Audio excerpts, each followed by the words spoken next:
Planning Commission meeting. Mr. Kane, will you call roll? Daly, Friedrich, Here. Honig, Here. Organ, Here. Irwin, Here. Kostreva, Here. Leash, Here. Ortman, Here. Rise. Here. Madam Chair, you have a quorum. Thank you, Mr. Kane. First item on the agenda is approval of the agenda. Move to approve the agenda. Second. Any discussion? All those in favor? Aye. All those opposed? Motion passes. Next item on the agenda is approval of the April 4th minutes. Move to approve the minutes of April 4th. Second. Any discussion? All those in favor? Aye. Aye. All those opposed? Motion passes. Next item on the agenda is Zoning Board of Appeals report. Commissioner Friedrich? Madam Chair, we did not meet. Thank you. And next item on the agenda is communications. No communications tonight, Madam Chair. Thank you, Mr. Kane. And next item on the agenda is public hearing for SUP 1906 and SPR 1909. Mr. Kane? Thank you, Madam Chair. Our first and only public hearing tonight is a special use permit and site plan review for 808 South Washington. The applicant is Olivieri Builders. Property in question is zone CD4 general urban with a special requirement for student organization dwellings and rooming dwellings. This is in a future land use of multiple residential medium, and the request tonight is to demolish the existing rooming dwelling and replace it with a new 2-unit rooming dwelling for a total of 7 occupants on the property, 4 occupants in one unit and 3 in the other. The current use, as I said, is a rooming dwelling for 6 occupants. The property owner's United Apartments, and the site size is 0.15 acres. The property is located on the northwest corner of South Washington Street and west of May Street. This is in the what generally would be termed the student neighborhood south of High Street. The surrounding land uses and future current zoning and future land use categories are the same as the subject property for all adjacent properties. The uses of the properties nearby are primarily rooming dwellings. There is one registered student organization dwelling across Washington Street from the subject property. Everything else is a 1 or 2 unit rooming dwelling. Photograph on the screen shows the current dwelling on the site. This is from the corner of South Washington and West May Street looking toward the northwest. So you'll see the existing principal dwelling at the front of the property. It's this light gray structure here. And in the back, there is an existing accessory building located at the rear of the property. This is a view from the opposite perspective. So this is looking from the northwest corner of the property out toward that intersection of Washington and May Streets. Again, this is the rear of the existing dwelling and the current accessory dwelling. You'll note that there is access to this property as well as adjacent properties via a shared driveway off of West Main Street. There's not, and there has never been, a platted alley in this area, but more or less over time, the area has been used in the manner as though there was a public alley through there, but there is not any public or private alley or easement currently existing there across these properties to provide that rear access. Rooming dwellings in the CD4 zoning district are allowed subject to a special use permit. There are 4 special use permit criteria for rooming dwellings, and the proposed project is consistent with all 4 of those special use permit criteria. Just quickly go through the site plan. As I mentioned, the proposal is to build a 2-unit rooming dwelling, and so you'll see here, this is South Washington Street on your map. This would be West May Street. So the proposed structure would be located approximately in the same location as the existing dwelling, facing Washington Street with a front porch along Washington Street. The applicant's proposing to provide 8 paved parking spaces at the rear. Those would be stacked parking spaces, 2 stacked parking spaces, or I should say 4 stacked parking spaces, stacked 1 deep for each unit with a grass area between the parking for each unit. There is a location for the garbage collection here at the rear of the home, and the applicant is proposing, this is currently a dirt / gravel access into the property's shared access. The applicant is proposing to pave that in asphalt, which would provide complete access to that parking. Staff is recommending, as a conditions of approval related to the site plan, that the applicant actually pave that area up to the northern property boundary. So just an extension of a few feet to this northern area. That would ensure that when folks are backing out of these parking spaces on the northern part of the site, that they're backing onto a paved area, which is consistent with what our code requirements would be for a parking lot. Staff's also recommending that street trees be installed on West Main Street, again, consistent with the requirements of the zoning ordinance. The applicant has already shown street trees along Washington Street, which meet the requirements of the code.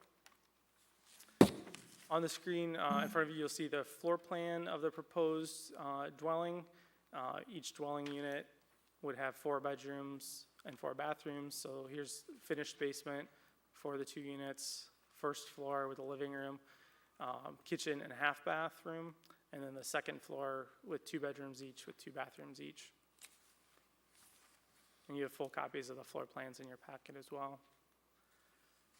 This is a view of the proposed elevations of the new dwelling. So at the top left, this would be the elevation from Washington Street, looking toward the west. This would be the elevation from that rear parking area, looking towards the east.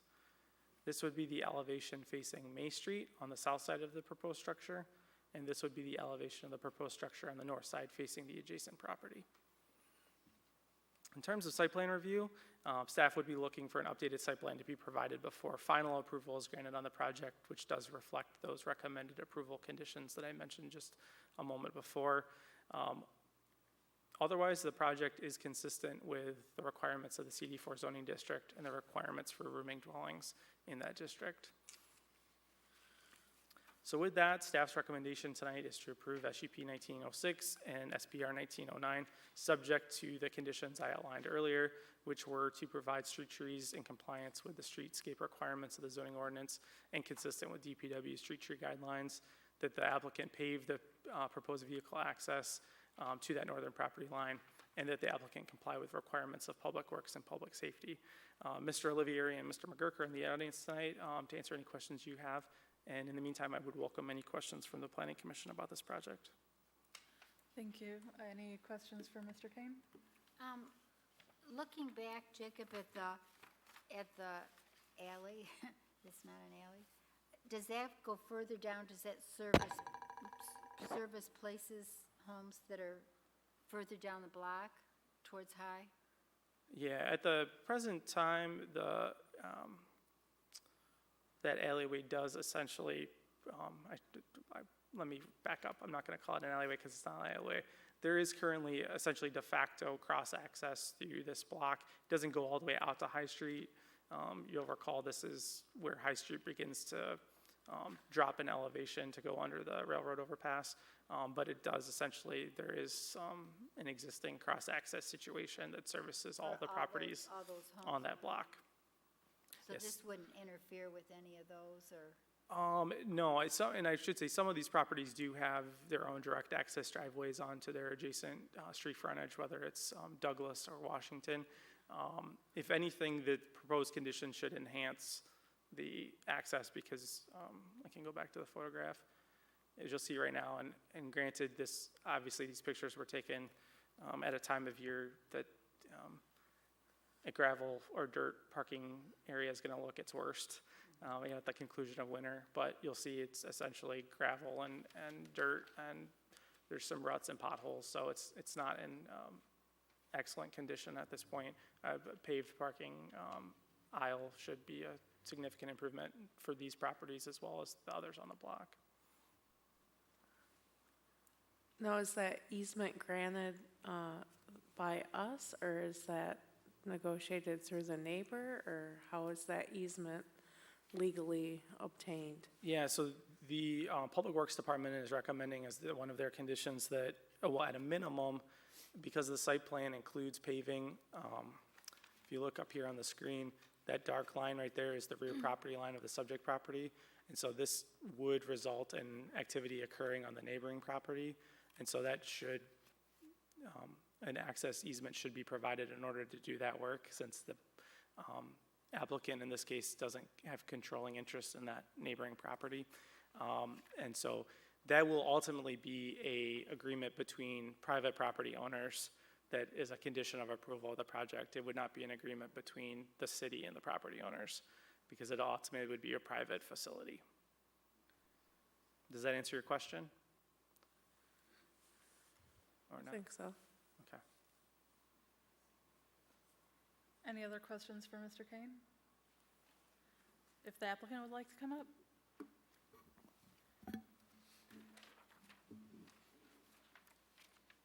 My name is Joe Olivieri. I'd be happy to answer any questions you may have.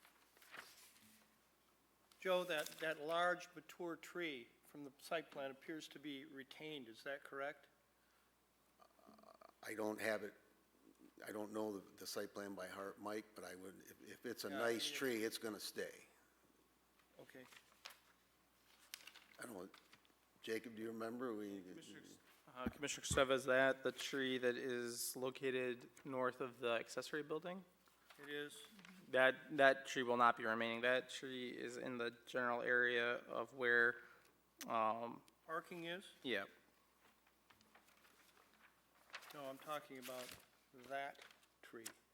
yeah, that's the tree I'm referencing. That tree, if you look at page 2 of the site plan, That shows a tree there. yeah, you'll see the tree there. And if you look at page 3, which would be proposed conditions, you'll see that the tree is not there. There's a new tree proposed south of that tree, but the tree in question would not be present.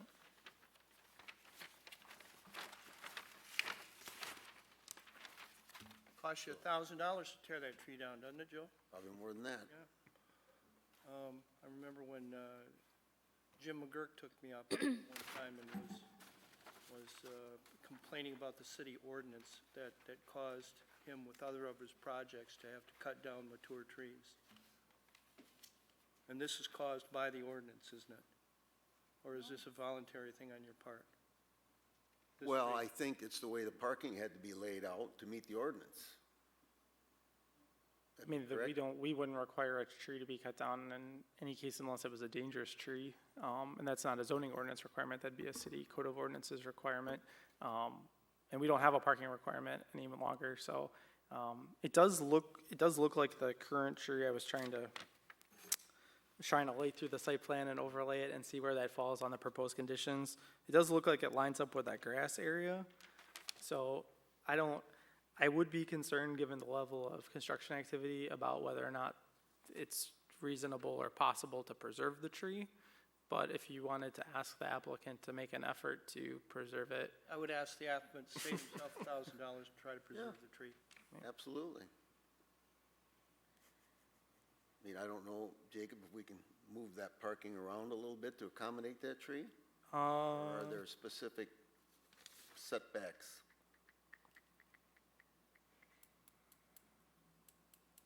you've got a little bit of room with your dimensions, that parking area could be shrunk a bit, potentially. And so we're talking between the two parking It areas. looks like the tree falls in that proposed grass area between the two Yeah, parking areas. yeah. The only thing that might cause a problem is I believe we're gonna store our stormwater there.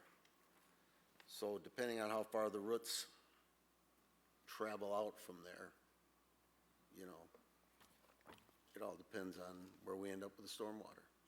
I mean, we can always go under the cement slabs, we've done that before, but we may already be doing that to meet once again, the ordinance on stormwater. So we won't know till we get in there and We will also, start digging. we should be getting 6 new trees as a result of the project, 2 on-site and 5 straight trees. Plus the, More toward Washington Street though, right, on the Washington Street Um, side of the building? no, the applicant's proposing 2 trees in the side yard along West May, and then there would also be a requirement for likely 3 street trees along West Yeah, I do see May. them, they'll start out at what, 8 to 10 feet, and this is probably a 30, 40, 50-foot tree. Yeah, I'll take you- we'll do everything we can. Yeah, there you You go, I accept that you will do everything, and you know, this has been an issue with me before. And I think it's for the best of Mount Pleasant, and for the way Mount Pleasant looks in that area and every area, to retain big, mature trees if you You know, possibly It makes a can. big difference, I think. Yeah, okay. Any other questions for the applicant?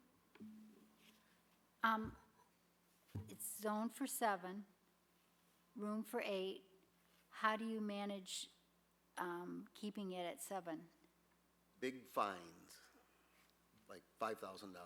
Okay. fine.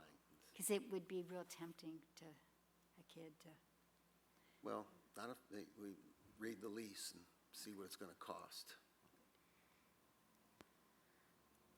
Any other questions? So you're gonna negotiate an easement then? Yeah, After, that's after already- the that's already site been- plan? That's already been done. Okay.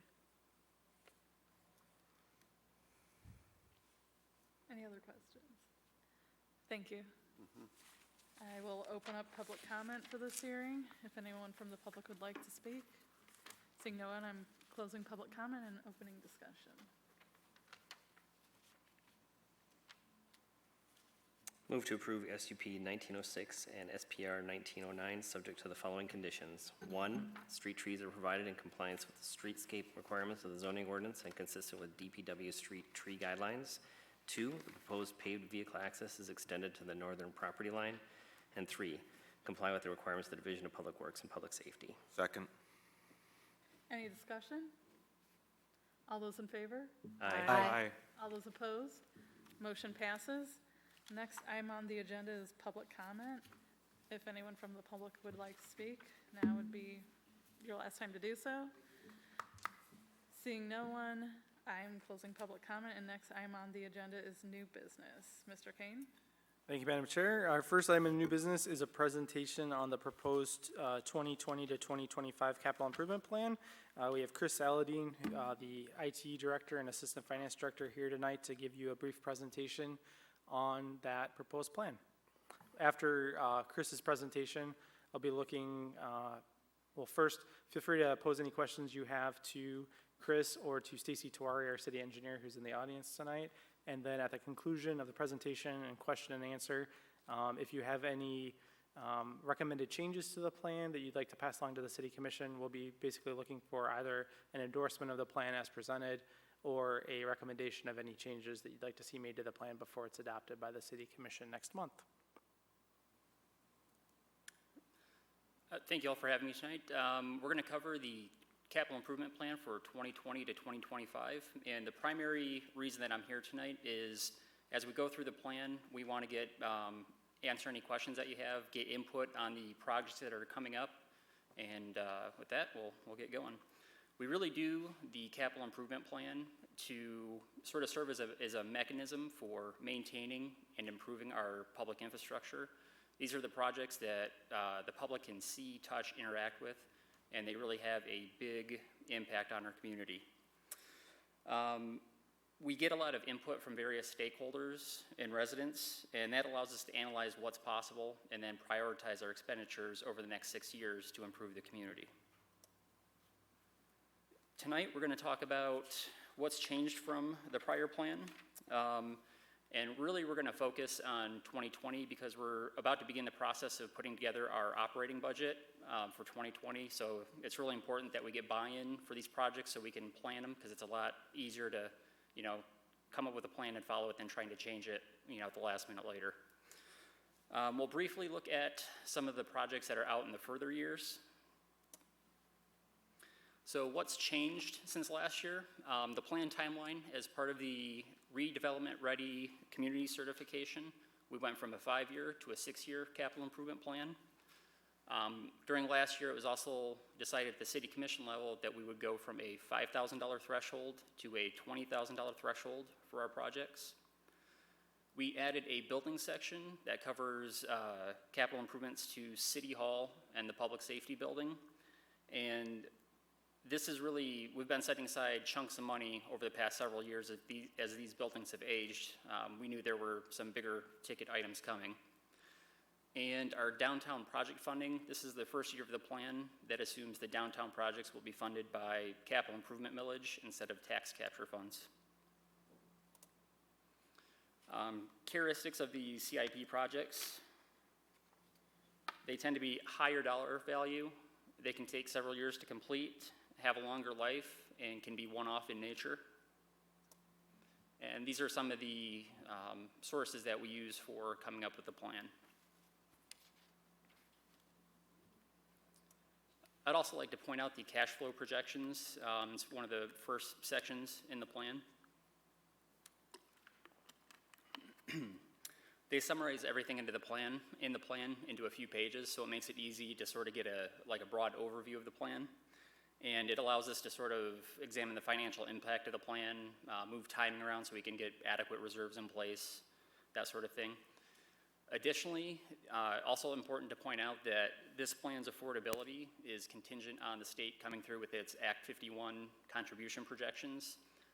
It's important because we used to actually have to put capital improvement millage into our local street projects and our like sidewalk projects. That all came from capital improvement, but we use our Act 51 state funds for all of that now. With that, we're going to jump into our individual projects. Our medium park project for 2020 is irrigation and dugout repair at the Island Park ball fields. Our playground equipment is the play structure at Sunnyside Park. The trails and bridge decks are the Mill Pond fishing deck, and then some various bridge decking replacement throughout our park system. The mausoleum roof has been repaired several times over the years, and we're at the point that we need to replace the roof to protect all of the roof structure below it. For our fire department, our SCBAs, which is the equipment that the firefighters wear that allows them to go into hazardous areas, it's actually pretty old equipment and they haven't made it for a couple of years and we're having issues getting some of the replacement parts. So we're going to replace that next year. For our building, the access control would replace physical keyed access to our primary city buildings, as well as replace no longer supported systems both at City Hall and Public Safety. And then it would add access control to water, wastewater, and the Public Works building. EFIS, which is exterior finish insulation system. Part of the project that Public Safety is doing this year with their roof, they were trying to find the source of leaks, and it was determined that the insulation was contributing to those leaks, as well as it needed to be maintained and repaired to extend its life.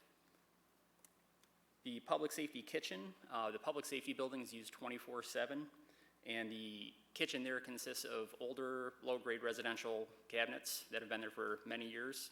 This project would replace that with stainless steel cabinets and work surfaces, and it would also address some of the ventilation issues that are present in the kitchen right now.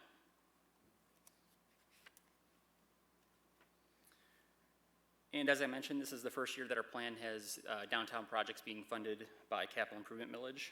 For 2020, our downtown improvement program has us accelerating the planter replacements in order to get better per planter pricing. Our parking lots, if you look back at last year's plan to this plan, they've sort of been reorganized, and that's just based on condition assessment. For this year, for 2020, we're looking at reconstructing Lot 7, which is on the northeast corner of University in Illinois, and we'd also be doing the design work for parking lots 8 and 6 for future years. Our streetscape improvement, which is things like trash cans, park or benches, etc., would be coordinated with a street reconstruction, and that would be taking place between Michigan between Oak and Washington Streets. For economic development, we are reconstructing the alley that runs parallel to Mission between Bellows and Gaylord. Industrial Park South Pond. Right now, the size of the retention pond is problematic for future development in the park. We're currently in the grant application process for a federal grant aimed specifically at counties that were impacted by the 2017 flooding. Traffic and pedestrian safety. This covers connector streets, business connectors, intersection improvements, basically anything along Mission that improves pedestrian safety. This plan follows our traditional design one year, build the next, and this $40,000 would be designing the next grid street or business connector.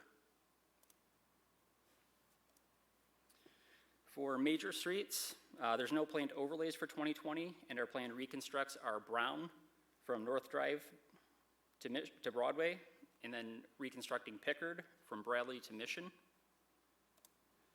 For local streets, no planned overlays for 2020, and we are looking at reconstructing Michigan between Oak and Washington, and again, that's in coordination with the streetscape project. For Public Works, our first project is the Mission Creek Dam removal.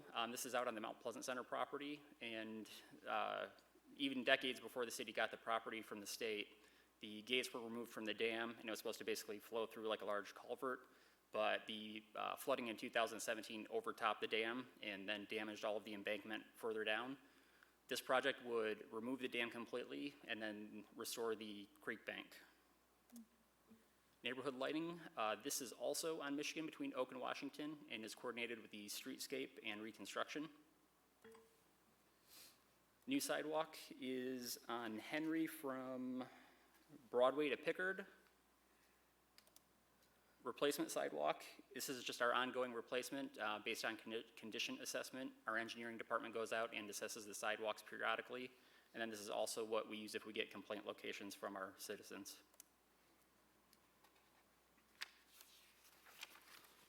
For 2020 at the airport, this is continuing our tree abatement, basically keeps our glide slope clear so we can keep the airport open at night. Sewer fund, lift station improvements, this is a generator at our Oak Street lift station, as well as our normal pump replacement schedule. Manholes, 2020 is the last year for the manhole rehabs. Over the past approximately 14 years, we've rehabbed almost 1,400 manholes, which extends the life by 50 to 60 years. For our meters, this is our just normal meter replacement because meters lose the ability to accurately read flow over time. Our sewer lines, similar to the manholes, concrete can get damaged by sewer gas, so this relines them with an epoxy that protects them from that, and we should be done with our concrete and clay sewer lines by 2024. For our 2020 plant improvements, we're looking at rebuilding our east digesters, installing a septage receiving station, and doing a study to look at future plant improvements. For our water department, this is really pretty much, I'm going to be brief here. Most of these projects are like the meters, it's the same thing as the wastewater meters. One thing to point out is since this plan was put together, we've had some things happen in the water plant, and so we've already had a reprioritization of these projects. So April 22nd, when I presented this plan to the City Commission, we had a work session afterwards, and that was one of the topics was reprioritization. So this is a look at some of the projects for future years, more of our ongoing repetitive type projects.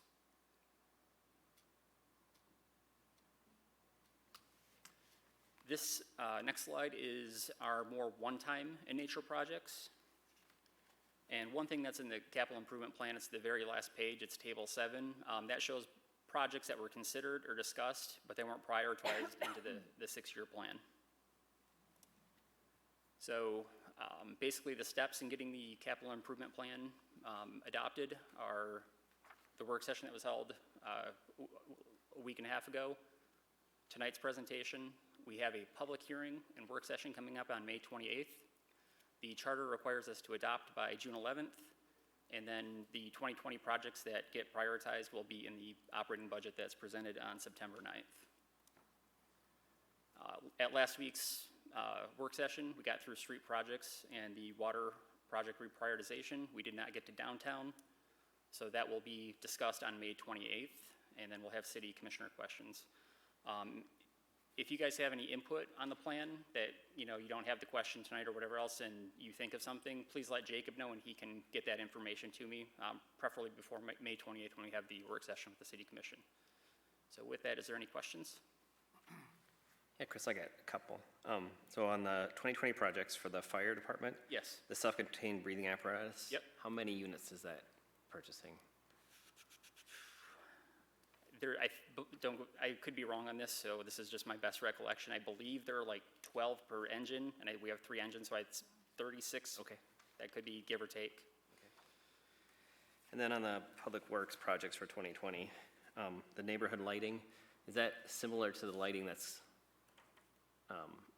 in the student housing area, that type of LED lighting, or is it a different type of lighting? I believe it's similar to the pedestrian lighting we've been doing throughout the rest of the city. It's not like the downtown decorative lighting. Okay. Where is that again? I didn't catch that. It's on Michigan between Oak and Washington. I'll jump in. The breathing apparatus is 32. 32, okay. That's how many would be purchased. And then the money set aside for new sidewalks, do we know where those are gonna go, or are these set aside for? Yep, it's when we on do? Henry Street, going all the way from Broadway.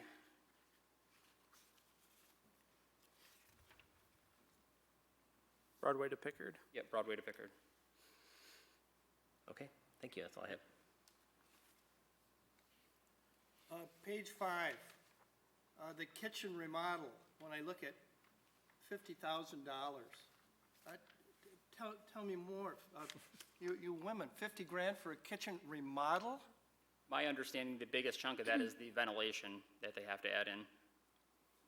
I don't have the I remember, I remember when I was with the Embers, it is a few years ago, they remodeled their whole commercial kitchen, it didn't cost them 50 grand. This is the public safety building that's right next to Rick's, correct. just leaps right out at me. The Embers, which was, one of the biggest restaurants in the state, managed to do it. Now, it is a few years ago. I think it was 36 grand. This kitchen serves how many people? Between police and fire, and then other staff that are there throughout the day, at the most,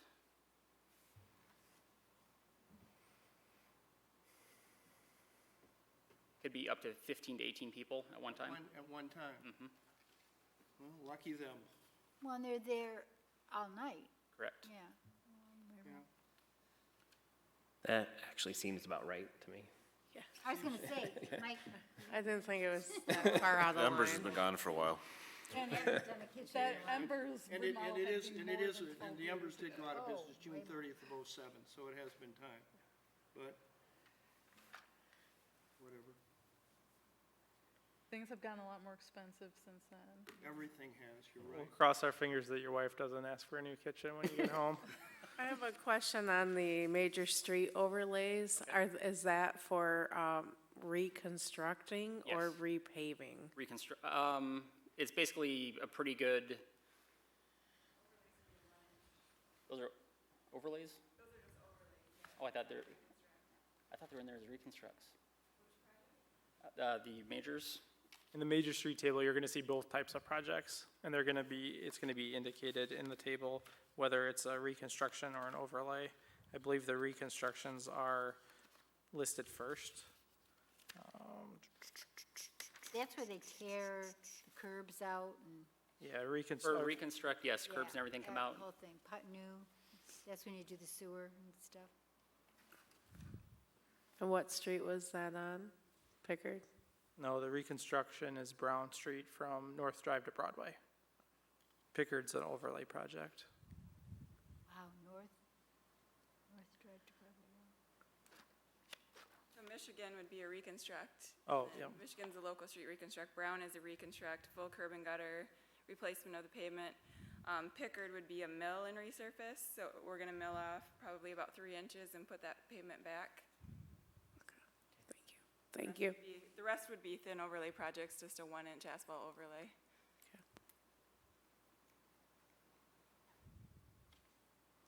Any other questions? Thank you. Thank you. So now that you've had your questions answered, at least hopefully most of them, we would be looking for a recommendation to pass along to the city commission with regard to adoption of the capital improvement plan. Would anyone like to make a motion?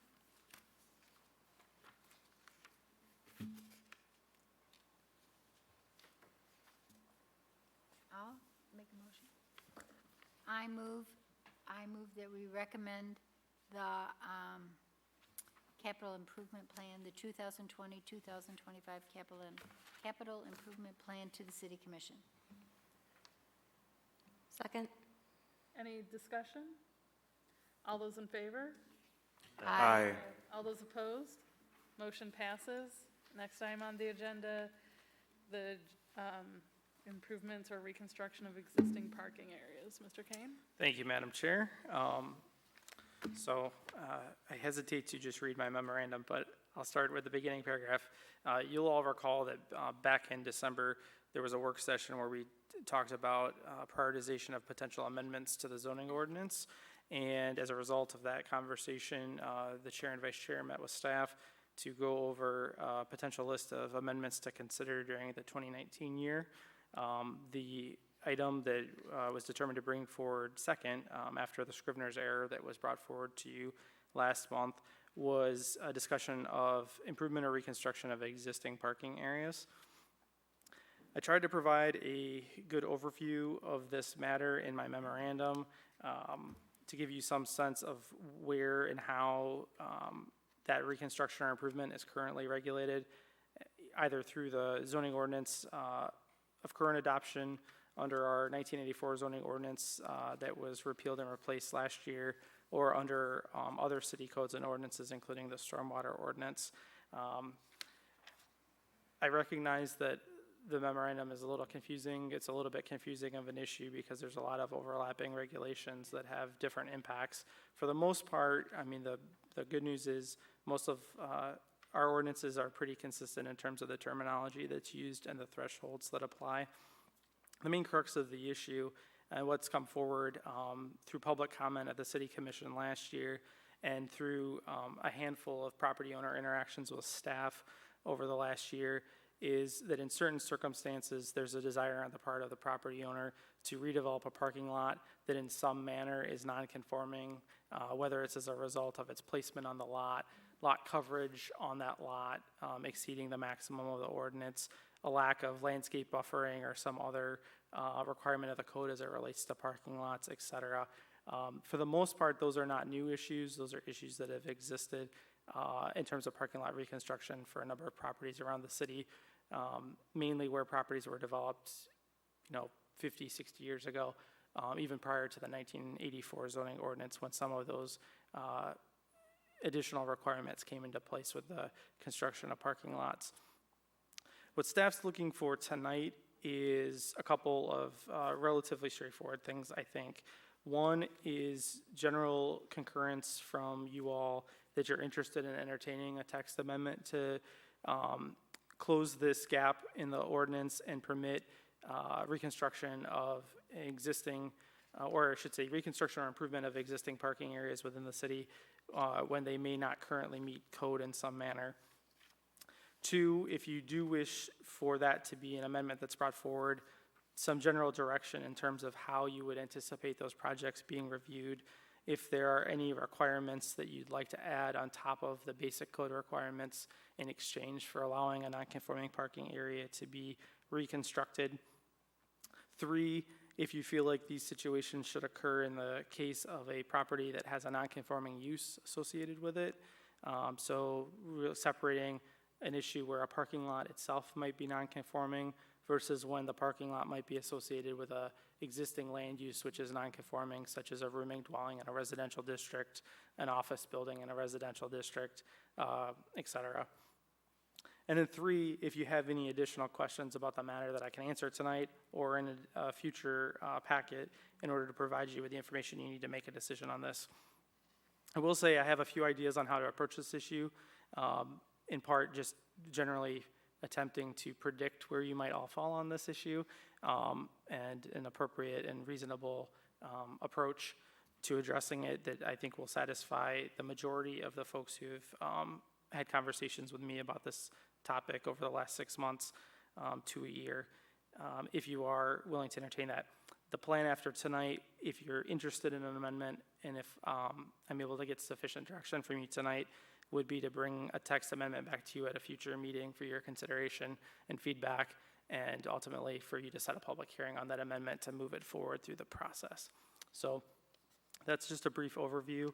I provided some suggested discussion questions, which I just summarized as well. So I'd welcome any feedback you have on this topic, and just looking, like I said, for general direction on what I can bring back to you in the near future to address the topic.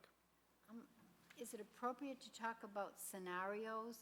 Because it's just, I need something concrete, I think, to help me understand it better. Because I think of the library parking lot, I mean, that would be on a spectrum, that would be the redo. I mean, Well, let's talk about whether we want to modify the existing policy first. What's everyone's thoughts about that?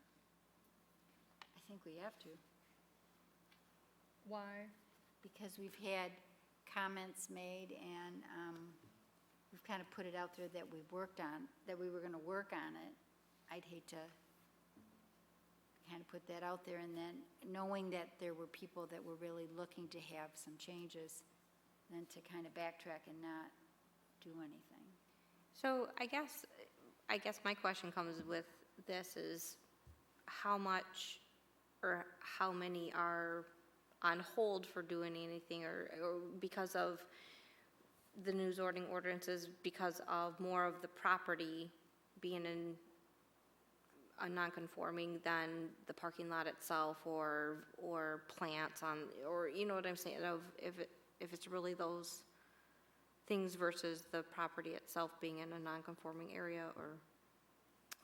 That's a good question. I don't have a quantification of that. I am personally aware of 3 commercial properties where the parking lot is non-conforming in a manner that's not related to the use of the site. That I've had conversations with those owners over the last 12 months about reconstruction and full reconstruction. And as I mentioned in the memo, that is similar to using the same terminology as this capital improvement plan. That means full reconstruction. So removal of what's present down to the base materials, the sand and gravel, and rebuilding of the parking lot as if it were a brand new parking lot, as opposed to repaving, resurfacing, which is really dealing with the top layer of the parking lot. And that is something that anybody can do to any parking lot that's already paved already without any planning process involved. So we're really talking about that reconstruction end. There are many that fall into both categories. There are many in both categories. There are some that fall into both categories. That's not what I meant to say, though. To give you some examples, and I'm going to steer clear of giving you specific property examples, but just general scenarios. A common one would be a rooming dwelling or a registered student organization dwelling that's located in a district where those aren't permitted. Those typically have parking lots. In some cases, those parking lots are already hard surfaced, and there might be a desire to reconstruct those with hard surfacing. In some cases, those parking areas are gravel surfaced, and there's a desire to improve those to a paved surface material. Those issues, those are issues that have been around since those uses became non-conforming in 1984. So that's not necessarily new. On the flip side, we have a number of, it's primarily in commercial areas where we have existing parking areas that are not compliant with our stormwater ordinance, are not compliant with our screening and landscaping requirements, are not compliant with our access management requirements, that were not previously compliant with our parking minimum standards. Many of them aren't compliant with our dimensional criteria for parking lots, and in addition, they're often not compliant with the location requirements for the parking lot itself on the lot. And so those cases, I'm gonna hazard to guess the vast majority of those cases, there's not a use nonconformance, it's specific to the improvement itself, which is the parking lot. Kind of a function, so that it's functionable, like there's not a million potholes and. But it's not meeting the stormwater requirements, et cetera, that currently exist. Yeah, Or the green belt, the number of trees along the road and that kind of thing. Yeah, so when we've taken site plans through the process, generally when there's not a parking lot reconstruction associated with it, we do look to the applicant to bring certain elements of the site up to standard. So if there's an existing dumpster on the property that's not enclosed, we look for it to be enclosed in accordance with the ordinance. If there aren't landscaping screens and other things that the ordinance requires today, or if more often than not, we'll see where they were in existence when the site was developed and then they've disappeared over time. So we've been over time, we've been opportunistic about when there's a site plan before us that's an opportunity to bring the site closer to conformance. Rarely can we bring any property into full compliance with code unless it's a full reconstruction of the whole site, because there's just generally there are certain elements of the site that aren't changing, that can't be changed for a variety of reasons. I will say, and I don't know if it's helpful, generally we talk about these kind of topics in work sessions, so it's a little bit more casual. Generally, I also bring you recommendations, not this bunch of an open-ended situation. So I would like to be clear, I think it is a good idea to do an amendment for this. And I have some ideas on how to do that in a way that is not overly complicated in terms of changing the text of the code, and also not overly complicated in terms of making it a nightmare for a property owner who wants to seek reconstruction of a parking lot to do so. I would generally recommend that at least initially non-conforming uses remain excluded from this policy, not because I necessarily recommend that being a permanent situation, but simply because I think that is a whole nother more complicated conversation that I would prefer to not bog down this solution in a complicated discussion about that, because non-conforming uses are a very sensitive topic. So at this point, that would be my recommendation, is to craft something that allows reconstruction. I would also recommend that we still look to the property owner to bring those general site items into compliance with code, just like we would if someone was adding onto a building or doing some other improvement to the site, so that we're consistent in our approach to applying the code, and we're not carving out a special exception for just this one type of improvement, especially when those improvements are related to parking lots themselves. So if we can get an improved screening condition so that in non-conforming situations addressed while still letting the person reconstruct their parking lot, we would hope that with proper drainage, these parking lots will likely last 50 years with maintenance and appropriate drainage. So if we can take advantage of that opportunity to bring certain items into code compliance, it would probably be in the best interest of the community to do that at that time. So that's kind of where I would land on this issue. And if that's something that the Planning Commission's comfortable with, again, I'd come back to you with a proposal for a text amendment, which you can accept or blow into a million pieces and start from scratch. That's the way the process works, and try to hit that target. But I wanted to start with just a general discussion before going down that road to make sure that there was buy-in to that concept, and that hopefully I could bring something back that you were all supportive of. I think that would help. It would help me to have just a little bit of structure there to start out. I have a question. Theoretically, person X owns parking lot Y. Everything's in compliance. Can they resurface it without a permit? Yes. Can they- And even to expand that, if person X owns parking lot Y and it's not conforming in any way, it's 100% lot coverage in a district that allows 60%, et cetera, et cetera, et cetera, you can resurface it even in that case. Okay. Without a permit. But if you actually remove the old surface, that's what triggers it? Correct. So think of it similar to an existing building that's not conforming. So if we have an existing, I always pick on rooming dwellings, so I'm going to pick on, let's say there's a gas station in a residential neighborhood and it's not a non-conforming use. We would still allow that owner to put a new roof on the gas station, to reside, to put new windows and doors, to do that type of maintenance work to the structure, but we wouldn't allow the owner to tear the gas station down and rebuild it. So it's kind of the same threshold for the parking lot. If you're going to full reconstruction, it's sort of akin to demoing and rebuilding a building. I gave the example, Commissioner Rise and I were chatting the other day, and kind of gave the example of, if your house burns down, well, I hope that doesn't happen to anybody, but if it does, when you rebuild the house, if your house was built, like my house was built in 1940, I can't rebuild it to the electrical code of 1940, if there was one. I hope there was. My electrical is probably that old. But you'd have to rebuild it to the electrical code of today. And so that's kind of the same approach when we put new buildings in parking lots, and we're looking for it to be built to today's standards.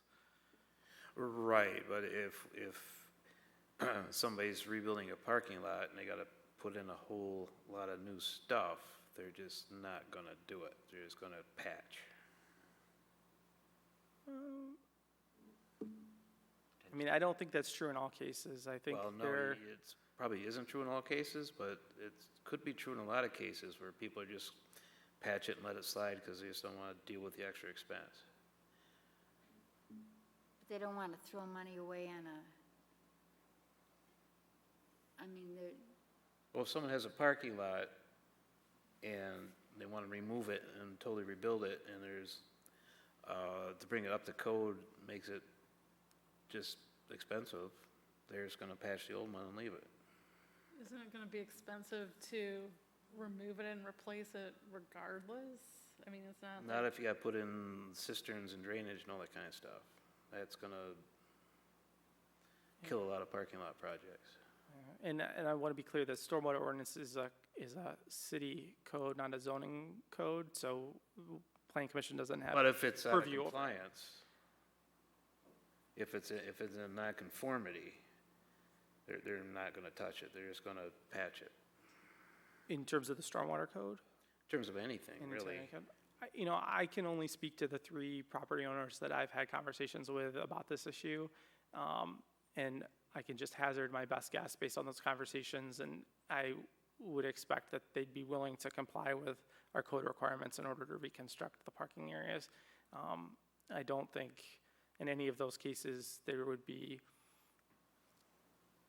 I mean, I would guess 95+% of the cost of the parking lot reconstruction would be stormwater and the parking lot area itself, the asphalt, concrete, base materials, shrubs, and anything else that might come along with that is going to be a relatively trivial expense in the grand scheme of things. That's obviously not true in every case, but I would think in the vast majority of the cases I can think of, that would be true. I kind of tend to say if a property owner wants to spend the money to improve their property, I would hesitate to stand in their way, with that. with what, help me to. I mean, I think opening up this code a little bit so that we allow that, I think that's worth discussing.